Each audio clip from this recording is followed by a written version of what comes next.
Bueno, si hiciéramos una encuesta a todos los profes del Socorro y les preguntáramos cuál es la excusa más común que ellos reciben de un estudiante cuando no lleva una tarea o un trabajo, ¿qué dirían? ¿Cuál será la excusa más común que dirán? Se me quedó, monumental, se me quedó, profe. Usted viera toda la intención que yo tenía de entregar ese trabajo, pero justo al lado del plato de caldo que me sirvió mi mamá, ahí se me quedó. En este momento no puedo llamar a mi casa, no hay nadie, todos trabajando, somos una familia muy esforzada, pero tal vez mañana yo se lo pueda traer, profe. Bueno, se me quedó, ¿no? Otro clásico es por ahí, que dicen por ahí se lo comió el perro, ¿no? Pero ya parece como una película de terror, ¿cierto que sí? Yo fui muy incrédulo, muy apático, tal vez se usó mucho o se decía mucho por ahí, se lo comió el perro. Hasta que un día mi hermano tuvo un perro y estábamos viviendo juntos mientras estudiábamos en la universidad y él tuvo un labrador dorado, hermoso, bellísimo, era un perrito muy cariñoso, muy amoroso como son los labradores, pero cuando él se quedaba solo, también tenía sus escenas de extrañarnos, ¿no? Entonces mientras nos extrañaba, él clavaba sus colmillos en cada lugar que podía. Entonces en ese momento de mi vida descubrí que la tarea sí se la podía comer el perro. Bueno, ¿qué excusa podría haber? Se escuchará mucho para no hacer ejercicio. ¿Qué excusa se dirá? Estoy cansado, ¿no? No hay tiempo, ¿cierto que sí? Otra excusa. Bueno, ¿qué excusa se dirá para cuando alguien llega tarde? ¿Qué escuchará mucho la gente? Cuando alguien llega tarde a una cita o al trabajo y llegó tarde, ¿qué se escuchará mucho? ¿Qué cosa? Oh, el tráfico socorrano, esos semáforos del Socorro. Uy, no, llegué tarde, porque es que esos semáforos socorranos se demoran tanto, le alcanzan a uno a lavar hasta las llantas, a uno mientras pasa ese semáforo en rojo a verde, le hacen a uno de todo, mantenimiento del carro, le hacen de todo en medio de ese semáforo, ¿no? El tráfico socorrano. Pero así se dice, ¿verdad? Es verdad. Y estaba a punto de salir de la casa y justo en ese momento, ¿cierto? Sucedió algo asombroso. Bueno, en fin. Bueno, las excusas en sí mismas pues no son algo que aparecen como algo malo, ¿no? De hecho, las excusas nos ayudan para justificar fallas que cometemos, ¿no? Entonces cometemos un error y para aclarar el porqué de esa falta, pues nosotros decimos una excusa para que no se entienda pues que de pronto fue desinterés. Entonces, por ejemplo, venimos a servir a la iglesia, ¿no? Entonces, desde mi casa hasta acá, yo sé que en el carro, sin importar el tráfico, uno se gasta 6 minutos. O sea que si yo quiero llegar puntual aquí, yo debería salir de mi casa en el carro, por ahí faltando 7 u 8. Con eso es suficiente para que cuando yo parquee el carro y esté aquí, sea la hora en punto para estar aquí, ¿no? Entonces de pronto yo salí faltando 8 minutos y tomando allí la vía nacional, justo realmente había un carro varado y no podía avanzar, tocaba vueltica de rueda y llegué acá un poco tarde. Pues una excusa sirve para decir a la gente con la que me iba a encontrar, pues que no fue por falta de interés que yo no llegué, ¿cierto? Se puede aclarar la situación, pero el problema es cuando la excusa se le encuentra a la excusa se le encuentra un uso negativo y entonces en lugar de realmente ser verídica, de pronto empieza a hacer la excusa medias verdades como para evadir la responsabilidad, ¿no? Entonces de pronto uno ya iba saliendo tarde y justo la mamá le pidió el favor de que sacara la basura, ¿no?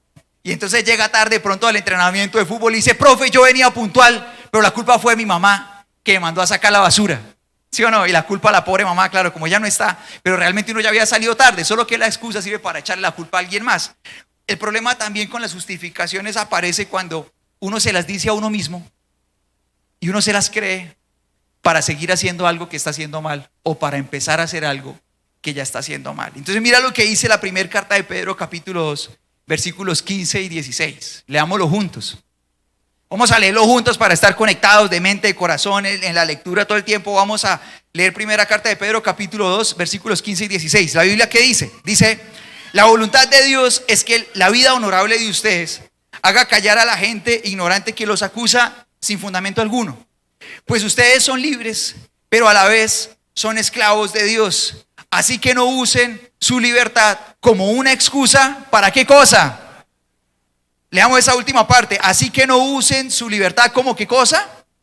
como una excusa para hacer el mal. Y mira esta advertencia tan importante que nos hace el Señor a través de su palabra, y es que incluso nosotros podemos convertir en nuestra mente humana que intenta pues como que salir bien librado de las cosas. Uno puede convertir algo bueno en una excusa para hacer algo malo. Vamos a ver un ejemplo en la vida del Señor Jesús. Por ejemplo, el Señor Jesús en Marcos capítulo 7 se encuentra con unos fariseos y unos maestros de la ley religiosa, y justamente los está confrontando allí porque ellos han convertido una tradición en una excusa para dejar de hacer algo que el Señor sí les había mandado que hicieran, ¿no? Entonces vamos a leerlo juntos. Vamos desde el versículo 10 hasta el versículo 13. Vamos a leer juntos. Dice, por ejemplo, Moisés les dio la siguiente ley de Dios.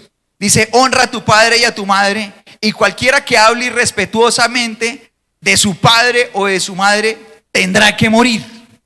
Afortunadamente eso no hace parte de la ley penal de nuestro país, ¿cierto? Estaríamos todos muertos. ¿Sí o no? ¿Sí están conmigo o no? Fallecidos. Pero sí hace parte de la ley del Señor. Debemos honrar a papá y a mamá. Y es inadmisible para el Señor que seamos irrespetuosos con ellos. Y luego que dice el versículo 11, dice, sin embargo, ustedes dicen que está bien que uno les diga a sus padres, lo siento, no puedo ayudarlos porque he jurado darle a Dios lo que les hubiera dado a ustedes. De esa manera, ustedes permiten que la gente desatienda a sus padres necesitados. ¿Y entonces qué cosa? Léelo conmigo. ¿Y entonces qué cosa?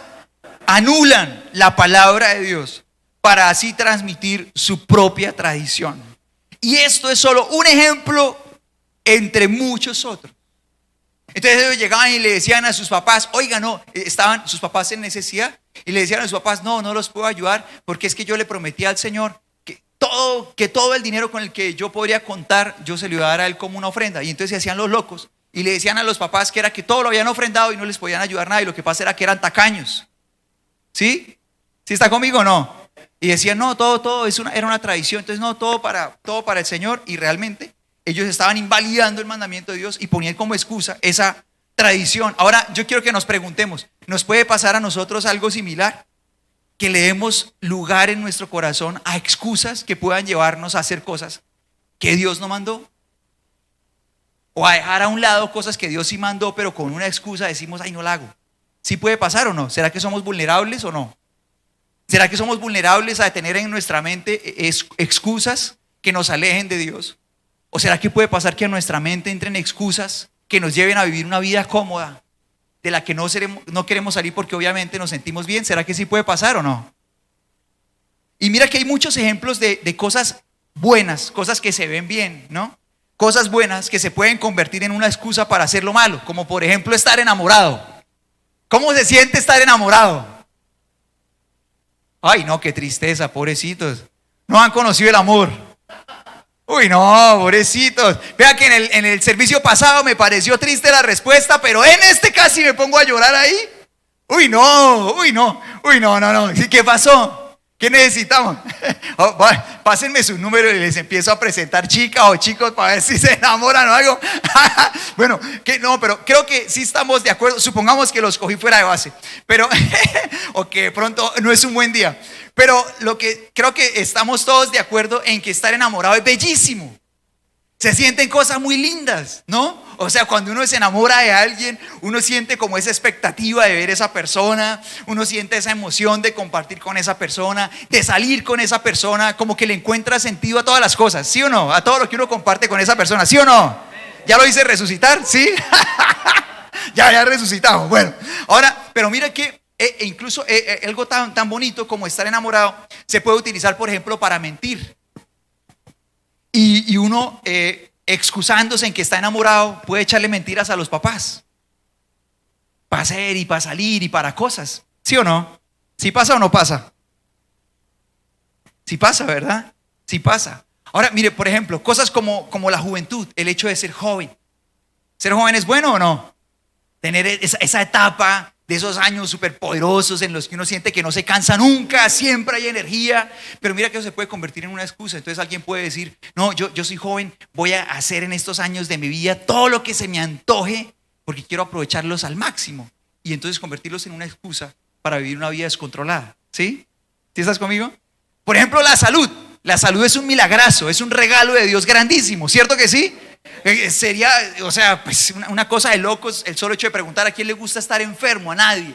Pero mira que muchas veces la salud se convierte en una excusa para tratar mal el cuerpo. Y uno se acuerda de tratarlo bien cuando está enfermo. ¿Sí? ¿Sí o no? ¿Están conmigo o no? Entonces uno le da al cuerpo palo, entonces es descuidado con la manera de comer, es descuidado con los hábitos, es descuidado con el tiempo de sueño, es descuidado de pronto con el ejercicio, con tantas cosas. Y cuando de pronto se empieza a enfermar es que empieza a decir, uff, yo tengo que cambiar todo esto. Y porque alguien más se lo dice, empieza a darse cuenta de que tenía que cuidar su cuerpo. Todas esas cosas. El trabajo, por ejemplo, el trabajo es una bendición muy grande, ¿cierto que sí? ¿Sí o no? ¿Quién le da gracias a Dios por tener trabajo? De los que trabajan. Los que están en vía de estudiante dicen gracias al Señor porque mi papá tiene trabajo y yo no trabajo. Bueno, ahora, pero el trabajo puede convertirse en una excusa para lo malo. Entonces, por ejemplo, una persona empieza a trabajar y empieza a ganar dinero y puede pensar, bueno, yo tengo trabajo y yo esto que tengo en mi mano, esta platica que tengo en la mano, yo me la gané con mi trabajo, yo tengo derecho a hacer con ella lo que a mí se me antoje. Lo que se me dé la gana. Yo tengo derecho porque yo trabajé, para eso trabajé, ¿verdad? Y de pronto no se da cuenta de que el trabajo es un regalo de Dios y que realmente todas las cosas, incluso nuestro cuerpo, son de Dios y que más bien tenemos la responsabilidad de ser buenos administradores. Y no podemos convertir algo tan bueno como el trabajo en una excusa para ser administradores malos. ¿Sí? ¿Sí estás conmigo o no? O de pronto para decirle a la esposa, no, es que yo tengo derecho a hacer con mi plata lo que quiera porque para eso trabajo, ¿verdad? No se puede, ¿cierto que no? No se puede convertir el hecho de ser trabajador en una excusa para ser un malgastador, no se puede. Sin embargo, ¿pasa o no pasa? Sí pasa, ¿cierto que sí? También pasa que una persona empieza a tener trabajo y siente que porque tiene trabajo y es autosuficiente financieramente, dice, no necesito consejos de mis papás más, no se me metan en la vida. Y así lo mismo con otras personas, no se metan en mi vida porque yo soy capaz por mí mismo de hacer las cosas, no quiero, resérvese sus consejos. Y es una mala excusa, porque el Señor nos enseña que si nosotros queremos alcanzar grandes propósitos, siempre a lo largo de nuestra vida necesitamos consejos. Que un rey sabio que quiere salir a la guerra y ganar necesita buenos consejeros. ¿Sí está conmigo o no? ¿Sí está conmigo? Entonces mira que una cosa buena se puede convertir en una excusa para hacer algo malo. Y mira que si esto nos pasa con cosas buenas, ¿será que nos puede pasar con otras cosas en la vida o no? Bueno, ayúdenme a recordar por favor quién era Esaú. ¿Alguien conoce a Esaú? Alce la mano el que sepa quién es Esaú, alce la mano, personaje bíblico, alce la mano, no empiece a pensar en sus contactos de WhatsApp, no, es un personaje bíblico. Alce la mano el que conoce a Esaú, alce la mano, varios.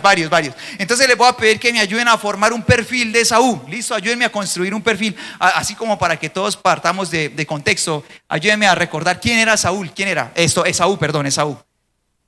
¿Quién era él? ¿Quién era? Por ahí alguien dijo que era hermano de Isaac, se rajó, cero. Era el hermano de Jacob, ¿Qué más? ¿Qué más cosas le podemos agregar?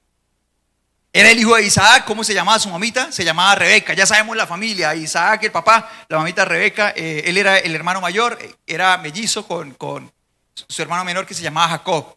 ¿Qué más podemos decir de Esaú? Otra pista, algo acerca de su...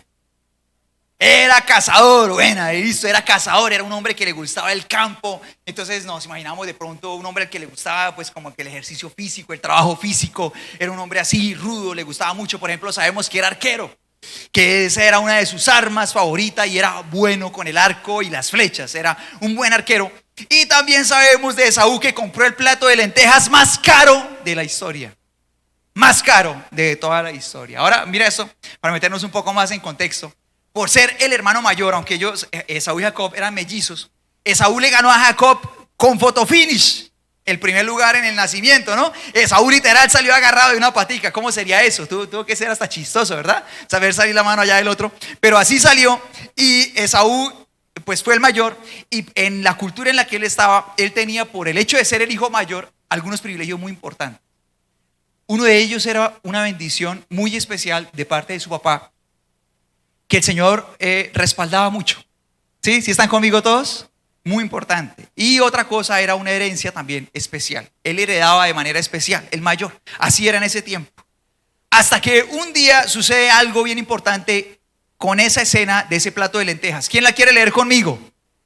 Listo, vamos a leer la Génesis 25-29, dice así, leámoslo juntos al 33, dice, cierto día, mientras Jacob preparaba un guiso, usted imagínese ahí, ¿sí? Hagamos pausa, imagínese ahí a Jacob con ese guiso, ¿sí se imagina? Porque mientras que al otro le gustaba de pronto pagar allá la mensualidad del gimnasio y todo eso, ay, dice el hombre así rudo, Jacob, mejor dicho, era el tremendo chef, le gustaba, era el trifogón y toda la cuestión, para que supiera bueno allá. Yo no tengo ni idea de cocina, perdón ahí por el ejemplo. Bueno, pero el hombre súper bien cocinaba, mejor que la mamá, era súper bueno. Entonces él estaba haciendo ese guiso y dice que cuando Esaú regresa del desierto, ¿qué más? Dice agotado. ¿Y cómo más llegó? Llegó hambriento. Dice, Esaú le dijo a Jacob, me muero de hambre. Dame un poco de ese guiso rojo. En paréntesis, así es como Esaú obtuvo el nombre, su otro nombre, Edom, que significa rojo. Muy bien, respondió Jacob, pero dame a cambio tus derechos de hijo mayor. Mira, me estoy muriendo de hambre, dijo Esaú. ¿De qué me sirven ahora los derechos de hijo mayor? Pero Jacob le dijo, primero tienes que jurar que los derechos de hijo mayor me pertenecen a mí. Así que Esaú hizo el juramento mediante el cual vendía todos sus derechos de hijo mayor a su hermano Jacob. Le sirve el plato y tenga su pedazo de pan y coma y listo. Y Jacob se quedó con los derechos de hijo mayor. ¿Cuál era su excusa? ¿Cuál era su excusa para hacer ese intercambio tan tenaz? Tengo muchísima hambre, ¿no? Entonces, bueno, por ejemplo, Esaú hoy podría llegar, por ejemplo, al colegio o a la universidad. Hoy podría llegar Esaú, podría llegar y ver todas esas chicas tan guapas, ¿no? Verlas a todas y decir, me estoy muriendo de soltero. Esta soltería me está matando. Y pronto le echa el ojo a una, ¿no? Que está particularmente guapa. La mira y la repasa. Y mientras la mira, de pronto siente una vocecita en su interior que le dice, si recuerdas la palabra del Señor, te vas a dar cuenta de que esa relación no te conviene. ¿De qué me sirve a mí la palabra del Señor en este momento? Yo lo que quiero es un beso apasionado, ¿cierto? De pronto Esaú, no, a nadie le gustan los besos apasionados. Esaú está ahí, él tiene esa efervescencia, él quiere tener un abrazo, un beso de una chica guapa, ¿no? Y ahí está Esaú. Pero ¿de qué me sirve a mí la palabra de Dios en este momento? Yo quiero ese beso apasionado de esa chica. Y mira que Esaú tenía razón en algo en ese momento. Y era que ser fiel a Dios no le iba a quitar el hambre en ese momento. Si él escogía ser fiel a Dios, en ese momento él iba a seguir sintiendo hambre. ¿Sí? ¿Sí estás conmigo? Y en ese momento, si se comía ese platado de lentejas, él iba a sentir una satisfacción temporal, instantánea. ¿Sí estás conmigo o no? Eso empieza a anular su decisión. Ahora mira, la bendición de hijo mayor que él iba a recibir no era cualquier bendición. ¿Sí están conmigo todos? Mira, él era el nieto y el heredero directo de una bendición asombrosa que Dios había derramado sobre Abraham. ¿Sí? ¿Sí estás conmigo o no? Abraham, con quien el Señor había forjado una relación íntima, a quien el Señor había dicho que era su amigo. O sea, el Señor tenía una relación con Abraham sobrenatural, y de esa relación surgió una promesa grandísima, y era que de su familia nacería la bendición para toda la humanidad, o sea, nuestro Señor Jesús. ¿Sí? Por eso el Señor le dice a Abraham, serán benditas en ti. ¿Quiénes? Alguien que me ayude a recordar. Todas las naciones de la tierra. Ahora, esa bendición sobrenatural, el Señor la transmite a su hijo Isaac y tiene un encuentro con él para que él sea el depositario de esa bendición. Y luego, cuando nacen sus hijos, que son dos, que son Esaú y Jacob, el depositario directo de esa bendición por esa cadena de herencias sería Esaú. Pero esa bendición tan grande para él y su familia, todos los propósitos de Dios para él y su familia estaban en juego al lado de ¿qué cosa? ¿Al lado de qué cosa? Dígalo conmigo. ¿Al lado de qué cosa? Un plato de lentejas. Ni siquiera con pan, el pan fue encima. ¿Sí está conmigo o no? un plato de lentejas. Estaba ahí el uno al lado del otro. Y mira, tan impresionante que cuando nosotros usamos nuestros deseos, en el caso del hambre, cuando usamos nuestros deseos y nuestros impulsos como una excusa para escoger entre ser fieles a Dios o satisfacer esos deseos, nosotros, por ejemplo, podemos decirle que sí a una relación que no conviene. ¿Sí? Uno sabe en su corazón que esa relación no le conviene, pero es que yo me siento solo, yo necesito estar con alguien, pero yo sé que esa relación, el perfil de esa relación no encaja con lo que el Señor me guía para que yo escoja bien, pero es que yo me siento solo, yo necesito a alguien y ¡pum! A partir de esa necesidad se genera una excusa y nosotros tenemos una satisfacción personal, porque darle un beso a esa chica guapa genera satisfacción temporal, ¿sí o no? ¿Sí o no? ¿Sí está conmigo o no? Darle un beso a esa chica guapa, dígame si no, claro que sí, lo hace que uno se sienta bien. Pero Esaú no podía calcular cuánto daño él se estaba haciendo tomando esa decisión a partir de esa excusa, ni cuánto daño le estaba haciendo a su familia. Y lo mismo pasa cuando nosotros nos aferramos a excusas. Por ejemplo, yo siento un gran deseo de sentir y aferrarme al rencor hacia alguien. Y yo sé que el Señor me dice, no, perdónalo. Pero es más satisfactorio sentir rencor hacia esa persona en ese momento que liberar la carga. Entonces yo tengo una excusa, pero es que me hizo daño y no perdono. Y en ese momento yo me siento mejor sintiendo rencor hacia alguien, incluso pagándole con la misma moneda. Generan en el corazón de pronto una satisfacción el hecho de, por ejemplo, darle venganza a esa persona en lugar de perdonarla. Pero uno no puede calcular cuánto daño se está haciendo y cuánto daño le está haciendo a los demás, igual que Esaú. De pronto una persona siente en su corazón, tengo que quedarme callado, si yo abro la boca la voy a embarrar, tengo que quedarme callado, no, porque está tan de mal humor, ¿sabe? No puedo hablar porque si yo hablo la embarro, si yo hablo la ¡pum! ¿Cierto que sí? Abrió la boca. Y después de que de pronto descarga todo eso que viene en el corazón, ¿qué siente? Paz, descansé, ¿cierto? Como Esaú después de platado de lentejas. ¿Sí o no? ¿Sí está conmigo o no? Pero uno no puede calcular cuánto daño se hace, ni cuánto daño le hace a los demás. Y mira lo que termina diciendo Génesis 25:34. Leámoslo juntos. Dice la palabra de Dios. Vamos a leer el 34. Dice, entonces Jacob, un bandido, un tramposo, así como nos podemos encontrar con escenas trampas en nuestra vida. Dice, entonces Jacob le dio a Esaú guiso de lentejas y algo de pan. Esaú comió y luego se levantó y se fue. Así mostró, léelo conmigo esa última parte con énfasis, porfa, leámoslo juntos. Dice, así mostró desprecio por sus derechos de hijo mayor. Y es impresionante porque él se pegó su panzada de lentejas y él salió como si nada, ¿no? Como si nada. Pero a partir de ese día, todas las bendiciones que venían como herencia cambiaron de destinatario. Y ahora los propósitos de Dios se enfocaron en su hermano menor. Qué impresionante, ¿no? Pero él refresco, ¿no? Él se comió su platado de lentejas y él pensó, aquí no pasa nada. Y es lo mismo que puede pasar cuando nosotros nos ponemos excusas para ser infieles a Dios y de pronto pensamos, aquí no pasa nada, ¿cierto? ¿Sí o no? Es que yo soy muy vivo, ¿sí o no? Y nosotros no podemos calcular qué efecto tendrá realmente en nuestra vida. Tú y yo podemos contar esto de Esaú porque podemos ver la historia desde afuera. Parece que estuviéramos como en un dron. Vemos la vida de Esaú como en una vista panorámica. La vemos amplia. Pero en ese momento Esaú pensó que no había pasado nada. Y ese es un gran error y un gran engaño en nuestro corazón que generan las excusas. ¿Sí estás conmigo o no? Ahora, mira que este impulso nace desde adentro de Esaú. Yo quiero que miremos ahora otro tipo de impulso que viene desde afuera. Pero para esto miremos otro personaje. ¿Alguien se acuerda de Saúl? ¿Quién se acuerda de Saúl? Alce la mano el que sabe de Saúl. Alce la mano. Listo. Ayúdenme a construir un perfil de Saúl rápidamente. ¿Quién era?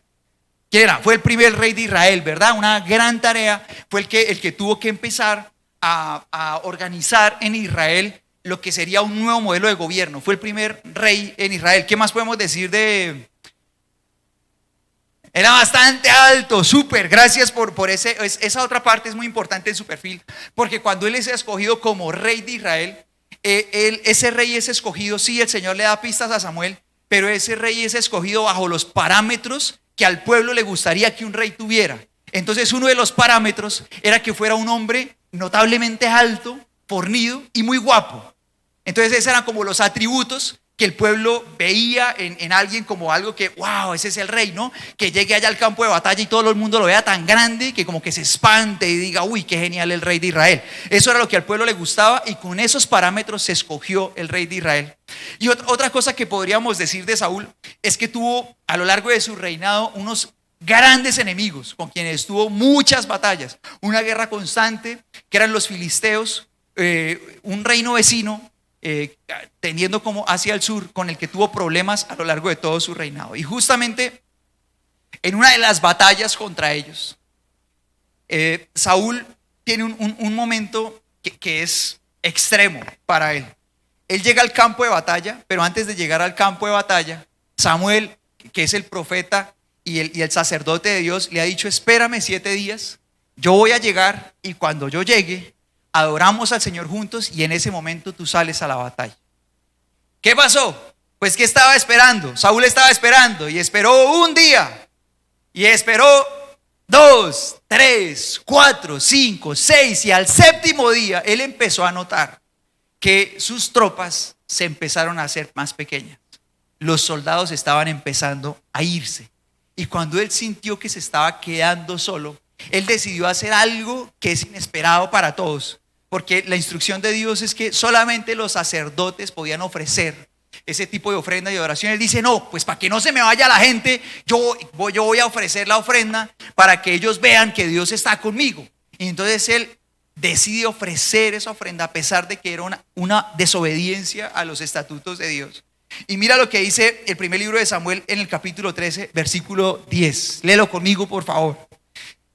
Léelo conmigo y mira esto, dice: precisamente cuando Saúl terminaba de sacrificar la ofrenda, no sabemos exactamente cuánto duró porque no sabemos cuántos animales sacrificó y estas cosas.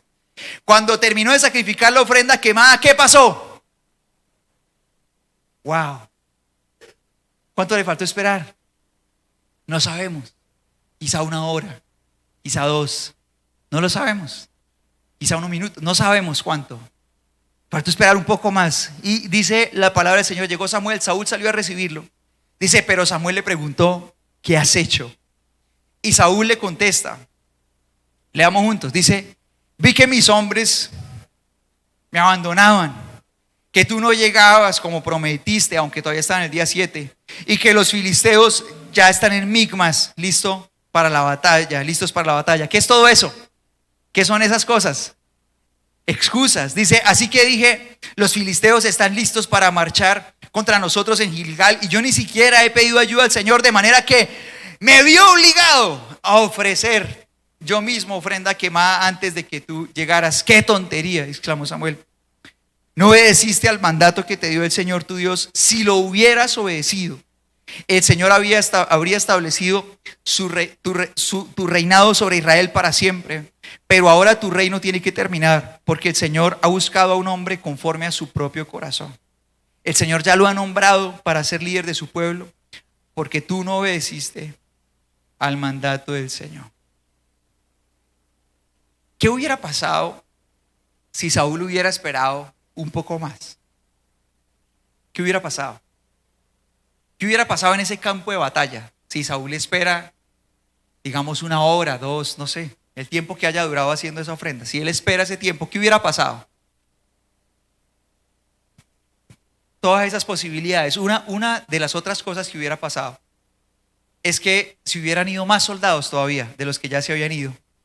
Y probablemente cuando llegara Samuel, Saúl se quedaría solamente con la gente que realmente le era leal y que le iba a ser fiel y que iba a pelear con él hombro a hombro durante esa batalla. Y muchas veces en los tiempos de espera, nosotros necesitamos eso. Muchas veces en los tiempos de espera no nos damos cuenta, como Saúl, de que muchas veces esos tiempos de espera sirven para que el Señor nos libere de pronto de personas que no necesitamos a nuestro lado. Que si nos empezamos a sentir solos en medio de los momentos de dificultad, justamente eso es lo que necesitamos.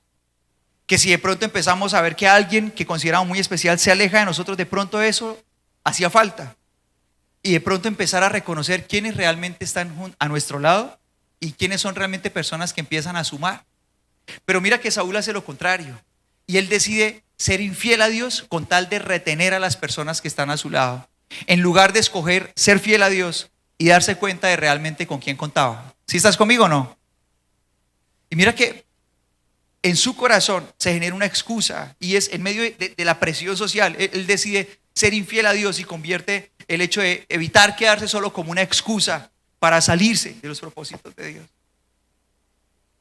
¿Cuántas veces nos podrá haber sucedido que nos encontramos en una situación igual? Que sentimos que estamos en una oportunidad de pronto de sentirnos solos.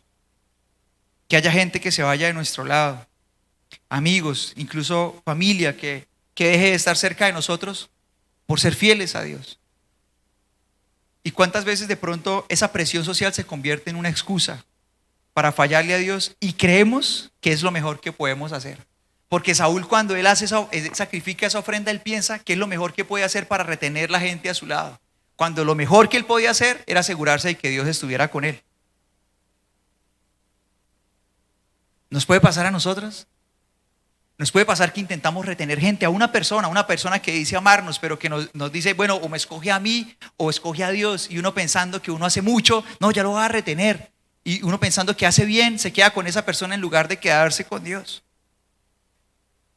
Y convierte su soledad en una excusa, la presión social en una excusa, retener gente en una excusa, agradar personas en una excusa antes de agradar a Dios.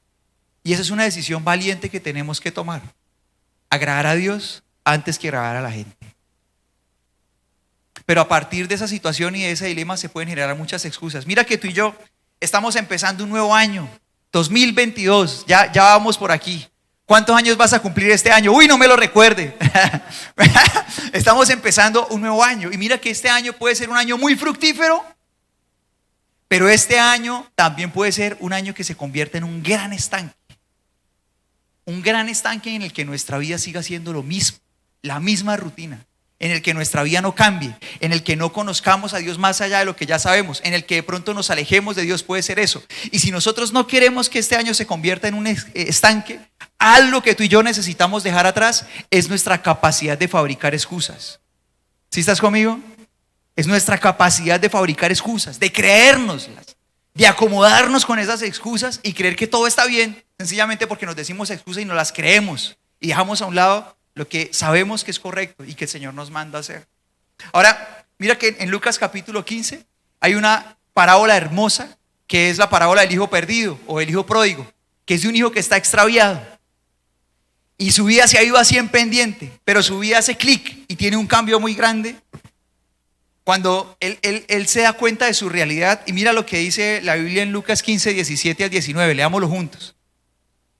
Dice: cuando finalmente entró en razón, se dijo a sí mismo: en casa hasta los jornaleros tienen comida de sobra, y aquí yo estoy, ¿cómo? Muriéndome de hambre. Dice: volveré a la casa de mi padre y le diré: Padre, he pecado contra el cielo y contra ti, ya no soy digno de que me llamen tu hijo, te ruego que me contrates como un jornalero.